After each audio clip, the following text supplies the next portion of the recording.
Open the museum door here and take this show outdoors. What do we have? It's Thursday. We're trying to get this show on the air and we're going to have to get it to Detroit in the blizzard. I think we'll make it. Stay tuned. I'm Fred Trost. It's Thursday night. Time for the Practical Sportsman.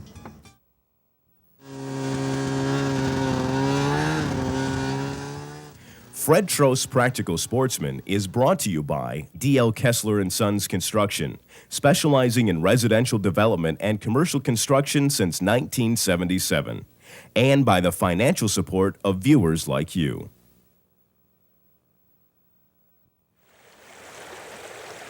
In the next 12 minutes, we're going to talk about a subject that is kind of avoided on most television shows, even outdoor shows, and that is trapping.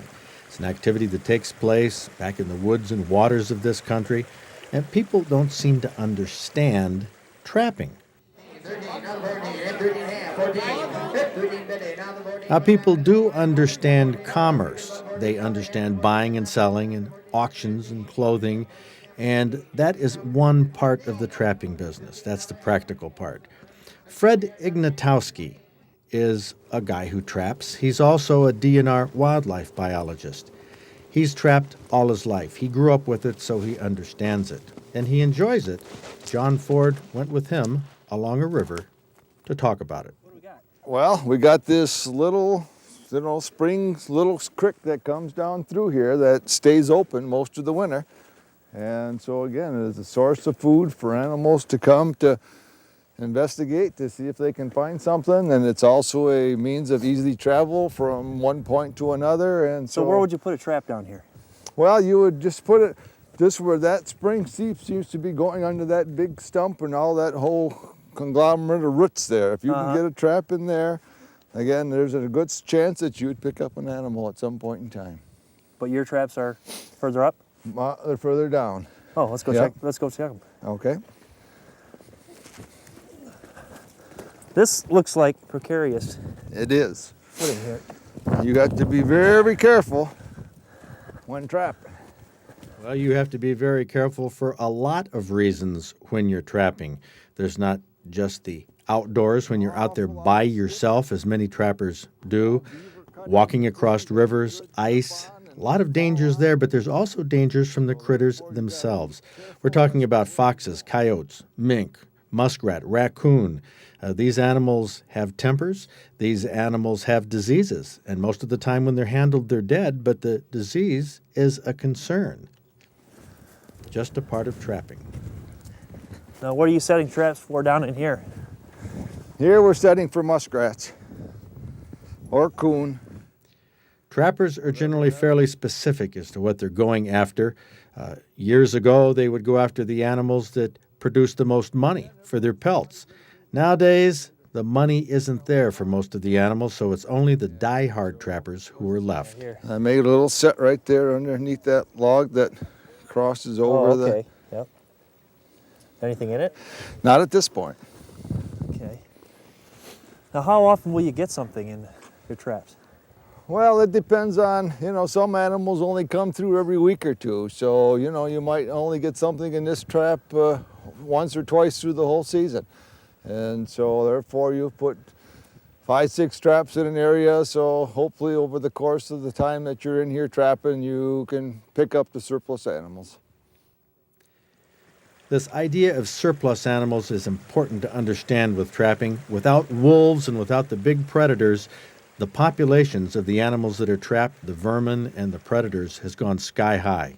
Well, here we have the remnants of the dam that the beaver had constructed across the river here when it was at a much lower water level than what it is now, and only with all the heavy rain we've had in the last week, you can see that it's made a cut through here, and you can see another large brush pile or debris that the animals were making here downstream. Oh, sure, yep. And so a lot of the trees they cut, even though they're not using them for food, they do use them for constructing their dam and used in the building of their house. So they take down a lot of other trees that, even though they're not used in the diet, will be used in the construction of the dam and in the house. Most of the time, the beavers concentrate on the smaller trees that are growing near the edge of the water. Sometimes they go for big ones. This can be very destructive in certain areas, and people don't understand why it's so destructive, but there are a lot of aspects to it. You can see here where those are the kind you don't want to trip over or harpoon yourself on. And you can see what harm by looking across the river and over here where you once had a bunch of tag alder and small trees that added shade to the river. That again keeps the water from cooling, and now there's no brush, almost no trees along this edge because of the activity of the beaver. Watch out The side effects of the beaver activity, people really don't understand. They see when the water crosses the road and wrecks the roads that sometimes can cost hundreds of thousands of dollars, but they don't realize that when the beaver cut the trees along a trout stream, for example, that allows the water to warm up in the summer. There are many trout streams that have been ruined because of excessive beaver activity. That's why, or one reason, at least to trout fishermen, it's important to keep the beaver populations under control. Now, this is a hot topic among people. They see the Walt Disney movies, and they're concerned about the beavers and their homes. Well, here's where the beaver are taking residence in this mound you can see here.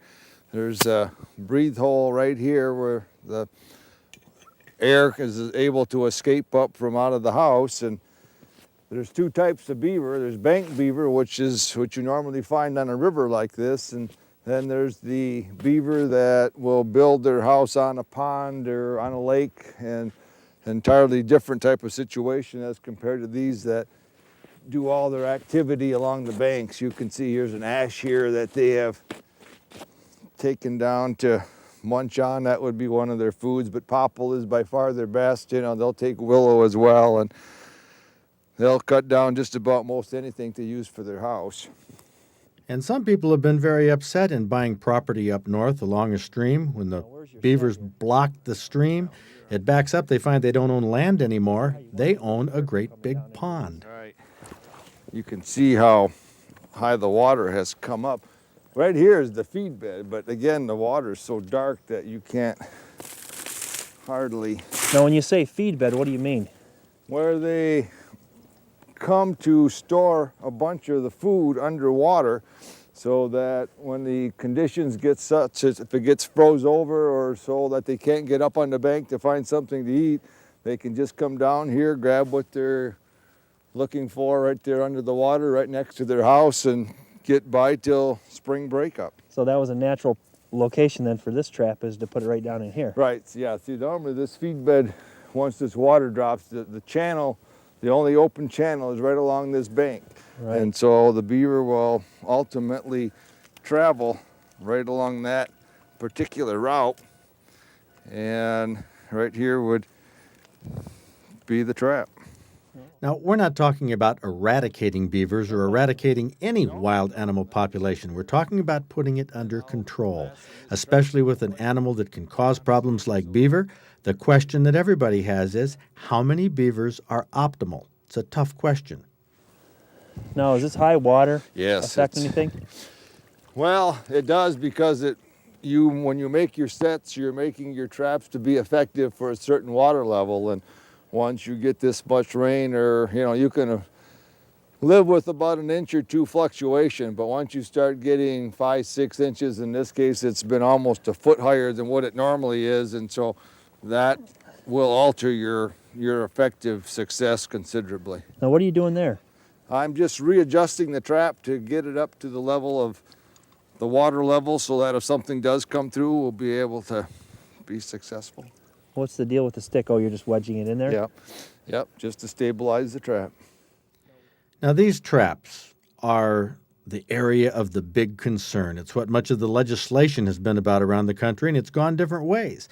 The traps that are mainly used nowadays are conibear traps like these, different sizes for different sized animals. These are called killing traps. They kill the animal, as Fred explains. Well, good. This is obviously the largest type because it's a beaver set. Again, you always want to make sure your safety hooks are on your trap. because there's no excuse for you getting your fingers or your hand in there. Now, these are the killing traps. It's the leg hold trap, though, that caused all the controversy in the legislation. With leg hold traps, you can let the animals go. With the conibear traps, the animal is killed. What happens, this is on the ladder, down under the water, just like this. And the beaver comes swimming through and hits the trigger. Whoa. You know, and it kills him just about instantly. Right. That is the new style of trap, if there are new things in the trapping world. The killing trap, the one that is the predominant type of trap used in beaver trapping and many types of trapping in the state. Trappers have to know an awful lot more than just trapping animals. They have to skin the animals out, dry them, get them to market, because after all, that is what trapping is about. It's not the joy of trapping an animal. It's the whole commerce aspect, the business, the wearing of the fur, providing clothing for people. People wear belts, they wear shoes. Many people prefer fur to the synthetic materials. So as you go along the banks of a river, consider that trapping has always been a part of the heritage. Well, again, it's a matter of preference. You know, some people like to go skiing in this weather, others like to, you know, go tobogganing or whatever, where I like to come out here and tromp along the stream and just kind of enjoy nature this way. Can you get rich at it? Oh, you go broke in a hurry. So there's got to be something else to it. Oh, it is. It's something that my father brought me into, and it kind of gets in your blood that, you know, I've been out here doing it, and it keeps you in shape. You know, some people want to run a treadmill during the day, but I'd rather come out here and walk up and down the river, and all the other things that you see while you're out here more than pay for itself, that's for sure. That's your real reward. Well, that's the reward of the trapper, being outdoors, engaging in an age-old activity that Michigan's economy was based on at one time in history.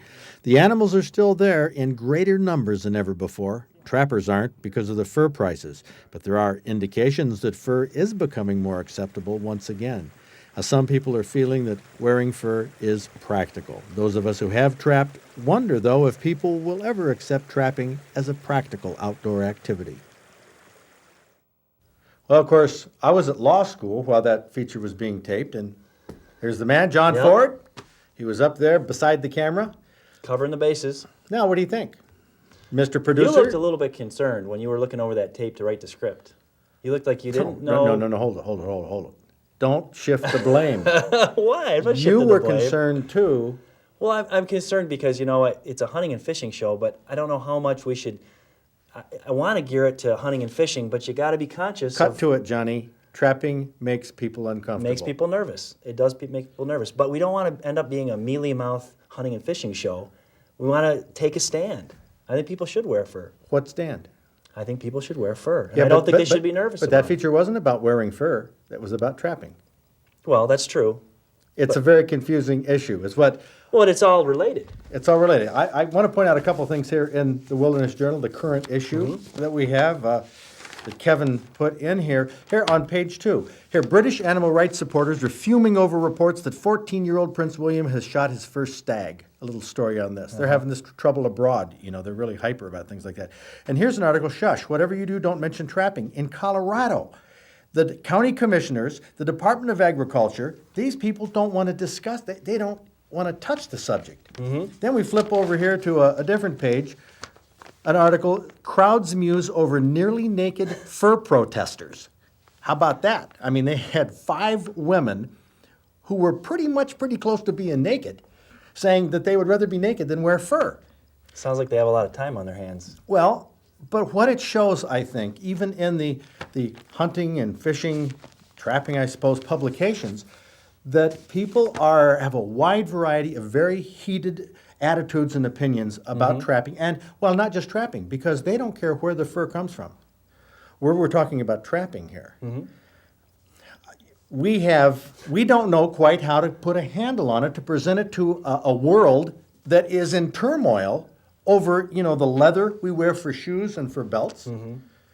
But that doesn't get the focus. It's just the fur, apparently. This feature was not the focus. This was just a piece of the story. Here, going into our next segment, Kyle Randall of the Michigan Sportsman Congress has this button. I didn't claw my way to the top of the food chain to eat vegetables. there's another value. And you Seems see, appropriate. those women in Alaska can't wear this because they don't have any place to pin it. Anyway, clawing our way to the top of the food chain, we're going to have a venison recipe, and let's go to it right now. Susan Morrow from Frankenmuth sent us the recipe for venison ole. Now, the first stage is easy. Combine 2 pounds of Velveeta cheese with a 16-ounce can of enchilada sauce and 1 8-ounce can of chili. That's chili without any beans. Heat this in a crock pot or a big saucepan or a Dutch oven on the stove over low heat. You want to stir that frequently so it doesn't burn. Then brown 2 pounds of venison burger with 1 large onion that you've chopped up. Now, when that burger and onion is browned, mix it with the melted cheese and stir this all together. You want it mixed really well. If you're a spice fan, toss in 6-ounce jar of jalapeno peppers. Cover and simmer that for an hour. Now, this is a great appetizer dip to serve with tortilla chips or as the meat for tacos or burritos. That's Susan Morrow's Venison Ole. The recipe is in this month's Practical Sportsman Guide. In case you wondered, for those of you at the top of the food chain, this is venison before it's been processed. These are in a trophy book here at the museum, trophy book of pictures. Let's swing here to some fishing pictures. These are our walleye. We're going to start off our trophy book with walleye. In fact, some of the biggest walleye of the year are caught in the winter.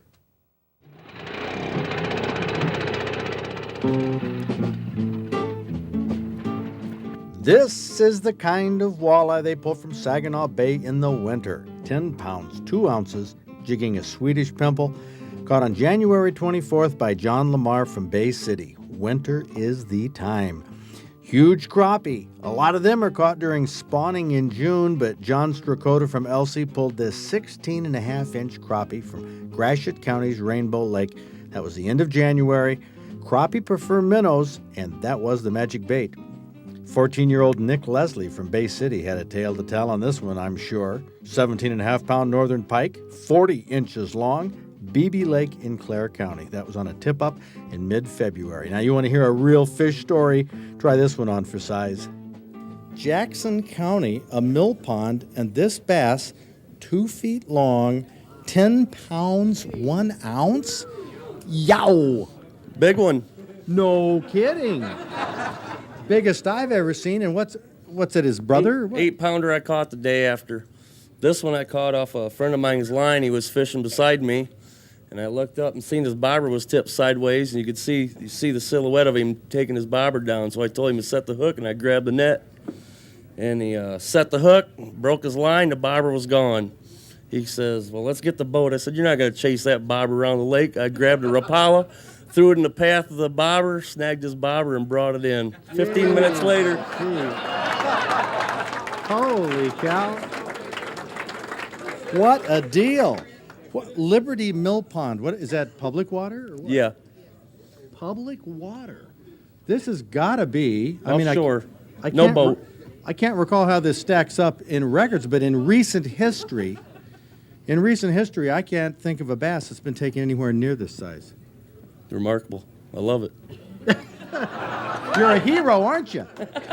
Way to go, man. Well, Philip Brunner from Hanover, we know the technique. Snag that bobber. You got it. That's all there is to it. Congratulations, Thank man. you. That's awesome. Boy, Johnny, we hear some real tall tales at the banquet. That That's was one of the best. Almost a little hard to believe. Well, no, the bobber part, I can believe that. That gave it a little bit of credibility just because it's... But the size of the fish, and I don't want to be hard on poor old Phil Brunner and people who claim, but this 10-pound bass, there's never been. We went back and checked the records. This is the only time there's, in fact, above 9 pounds. That's a very large fish. It is. And so I looked at the DNR Master Angler Form. Ned Fogel used to verify these himself, But they especially changed. the big ones. They changed in 1995, and there's no DNR verification. And it's not that, I just want to be able to justify this for Phil, that this is In actual. case there's some skeptics. I can't imagine there be any skeptics on that. Well, anyway, we have a lot of incredible tales on this show. You can judge for yourself. We also have one coming up in a home video. A very cool home video about a deer that has, well, a very unusual face mask. Thank you. This video was taken by Ron Broom Jr. from Brighton. He was at his folks' place up in Barreton, Mecosta County. They feed deer throughout the year in their backyard up there. Now, I know that deer look like friendly critters, but not at mealtime. Anybody who feeds deer knows that they fight continually. Now, you're going to see a couple put their ears back and kick each other, snarl, however deer snarl. They're very aggressive when they eat, and they eat a lot more than you might expect. Now, this little story is about eating people's trees. Now, I said they eat a lot. Well, I tell you, they do, and they kick, and they fight, and they scrap. The Brooms had so much trouble, not just with deer, but with rabbits eating their little pine trees, that they put chicken wire around the pine trees to save the trees from the rabbits. And that worked. The Brooms won, the rabbits lost, except that one little deer, a hungry deer, stuck his face down through the little chicken wire fence to grab a pine tree. Apparently, somehow, in some bizarre manner, the deer got the chicken wire around its face. Well, this little deer with the wire around its face didn't look terribly attractive. It didn't appear to be uncomfortable, but I mean, who knows? Animals don't perceive discomfort and even pain the way people do. And this little deer could still eat. The Brooms called the DNR to ask for a tranquilizer gun so they could immobilize the deer, get the fence off its face. But the DNR said the tranquilizer gun was in Lansing and they couldn't get it. So for 3 weeks, the deer walked around like this. It could eat at the feed station. The rabbits were not eating the pine trees, but the Broom family felt terrible. That's what the guy needs with the thing on his face. Well, the question is, who wins in a situation like that? We have that poor little deer out there with the thing on its face. Well, here's what happened. The Brooms put some corn out around the area where the deer was feeding, hoping that this deer would come in to eat that special corn, because they drove tent stakes around the edge of this little teeny corn pile in about a 10-inch circle. That deer put its head down to get some corn, caught the fencing, that chicken wire, and pulled it off when it lifted its head up. I mean, they didn't see it do it, but the fencing was there, and the deer is back feeding without that thing on its face. So I posed the question, who wins in a situation like this? The rabbits, because they don't put that fencing around the little trees anymore. So the rabbits win. Anyway, that's the scoop on the deer. Now let's take a look at our conditions. Remember, these are from last weekend, so things are changing rapidly right now. But down in the Detroit River, perch fishing, excellent, 7 to 10 inches. Lake St. Clair fishing has been slow because of bad ice. See, we're not talking about ice fishing down here. Up in Saginaw Bay and Saginaw River, walleye fishing has been fair. Over here on the west side, let's start down here at Saugatuck. Steelhead fishing has been good in the Kalamazoo River. Steelhead, some limits at Whitehall and White River. Ludington, they've been getting pike with some fair steelhead fishing. So this river fishing, of course, that's open. Pilgrims Village in Cadillac says they're getting pike, crappie, bluegills, good. Lake Mitchell, Lake Cadillac. Over here at Houghton Lake, pike fishing is good. Houghton Lake right there, up to 28 inches. And Oscoda, Osable River, perch and walleye fishing, good, and bluegills, some limits. Now, we do have ice up here, by the way. So we're talking ice fishing in this part of the state and north. Pat and Gary's in Indian River, we're talking Black and Burt Lake, perch, pike, and walleye are good. Alpena, this Long and Grand Lake, they're good producers throughout the winter and the summer. They're 30 to 40 perch, 8 to 10 inches. That would be the hot spot. Up in Drummond Island, now up in the UP, snowmobile trails are excellent. Some they're getting buried right now. In fact, they buried the E in snowmobile. We don't have time because this is a blustery day. Can't correct the typos, but the gist of it is pike fishing is fair. The Dead River Basin around Marquette, Little Bay de Noc, 3 to 4 walleye, good size, decent size walleye, perch or hit or miss. Up here in Ontonagon, got a lot more snow up in here. The snowmobile, again, missing an E, trails are excellent. They're getting some good perch catches, and pike are good up in Castle Bay. We're going to put that L on there after the show. Anyway, let's take a look at the ice conditions around the state. The southern part of the state, they're still crummy, I mean not safe. The northern part of the state, they're pretty good, but you got to watch for the snow on top of the ice. Now, this was the snow report we had as of, not right now. This is a historic report now, a day or so old. It's not nearly as deep as it is right now. We are, well, you know what we are? It's cold, it's blustery, and it's snowy. That's what it is. But don't let that stop you. Get outdoors this weekend. It's a great place to be. And I'll see you back here next week. Practical Sportsman members receive the Practical Sportsman's Guide, which is mailed inside the Wilderness Journal. Half of the guide features questions and comments from viewers about the show, along with answers. The Inside features a time schedule for all the weekly outdoor-related programs on Michigan Public TV stations. It has our recipes for the month. There's a plan for a homemade ice shanty and a listing of Big John Fishing Award winners for January and Deer Quest Hunting Awards for October. They do, and they kick, and they fight, and they scrap. The Brooms had so much trouble, not just with deer, but with rabbits eating their little pine trees, that they put chicken wire around the pine trees to save the trees from the rabbits. And that worked. The Brooms won, the rabbits lost, except that one little deer, a hungry deer, stuck his face down through the little chicken wire fence to grab a pine tree. Apparently, somehow, in some bizarre manner, the deer got the chicken wire around its face. Well, this little deer with the wire around its face didn't look terribly attractive. It didn't appear to be uncomfortable, but I mean, who knows? Animals don't perceive discomfort and even pain the way people do. And this little deer could still eat. The Brooms called the DNR to ask for a tranquilizer gun so they could immobilize the deer, get the fence off its face. But the DNR said the tranquilizer gun was in Lansing and they couldn't get it. So for 3 weeks, the deer walked around like this. It could eat at the feed station. The rabbits were not eating the pine trees, but the Broom family felt terrible.